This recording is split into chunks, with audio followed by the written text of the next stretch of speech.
خالد چشتی صاحب، جیسے بھی ہم ذکر کر رہے ہیں، ڈیورنگ سروس بہت سارے ایسے واقعات ہوتے ہیں جو انسان کو کہیں نہ کہیں یاد رہ جاتے ہیں. آپ کو کوئی ایسا واقعہ یاد ہو جو آپ کے لیے بڑا میموریبل ہو؟ میری اپنی کے تو کئی ہیں، لیکن میں ایک ٹریبیوٹ کے طور پہ ایک وار ہیرو کا ذکر کر دیتا ہوں لائٹر نوٹ پہ. 71 کی وار تھی اور ہندوستان پاکستان دونوں ایئر فورسز میں ایک پائلٹ ہیں جنہوں نے 2 جہازوں کو مارا کنفرم. ان کا نام ہے ونگ کمانڈر سلیم بیگ مرزا. میں نے ان کی ڈاکیومنٹری بھی ان پہ بنائی ہے اپنے شوق میں. تو وہ سناتے ہیں، وہ حیران کن ہے. میں آج as a fighter pilot relate کرتا ہوں تو میں حیران ہو جاتا ہوں کہ یہ کس سٹیل نرو کے لوگ تھے، اور آج بھی ہیں الحمدللہ. بالکل. وہ کہتے ہیں کہ ہم 71 کی جنگ میں جاتے تھے تو سری نگر پر روزانہ ہمیں بمباری کرنی پڑتی تھی، رن وے پر جا کے تباہ کرتے تھے. اور رن وے کو تباہ کرنے کا مقصد ہوتا ہے کہ ٹیک آف لینڈنگ نہ ہو، لیکن ظاہر ہے دشمن نے بھی اپنی گراؤنڈ مشینری تیار کی ہوتی ہے. اگر رن وے پہ ڈیمیج ہوتا ہے یا کریٹر پڑ جاتے ہیں تو رن وے کو ریپیئر کر لیا جاتا ہے. تو ایوری ڈے ان کو جانا پڑتا تھا to destroy the runway again. Risky ہوتا ہے مشن. تو وہ کہتے ہیں ہمیں بڑا غصہ بھی آتا تھا کہ یہ ریپیئر ہو جاتا ہے رن وے. تو وہ لوکل ایک گیریزن انجینئر ہوتا ہے جو رسپانسبل ہوتا ہے، جس نے یہ فل اپ کرنا ہوتا ہے. اور سری نگر ایئر فورس میں ظاہر ہے ان کا کوئی گیریزن انجینئر ہوگا، ہماری طرف بھی ہوتا ہے.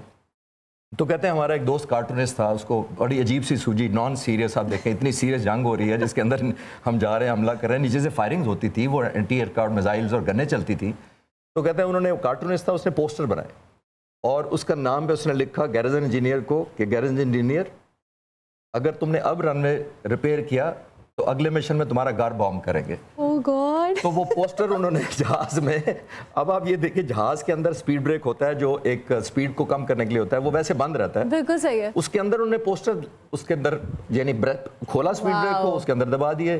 کہتے ہیں ہم رن وے پہ گئے، بام پھینکے اور پھر جا کے سپیڈ بریک کھول کے پوسٹر پھینک دیے. I could not. مطلب انہوں نے اپنی سکل کو اس کے ساتھ بالکل جوڑا. تو میں نے وہ کارٹون بھی اپنی ڈاکیومنٹری میں دکھایا تو میں حیران تھا کہ کیا جس کو کہتے ہیں نا لائن ہارٹڈ لوگ تھے. اور میں ان سے پوچھا کہ کیوں اتنا فن آپ کو جنگ کے دوران کیسے سوچ جاتا ہے؟ مطلب اتنی سیریس چیز ہے.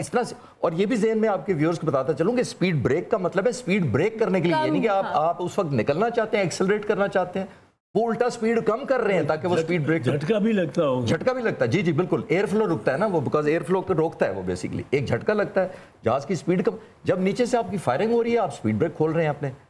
لک ایٹ دا ہارٹ. اور وہ پوسٹر گرے تو میں نے ان سے پوچھا کہ یہ کیسے آپ لاتے ہیں؟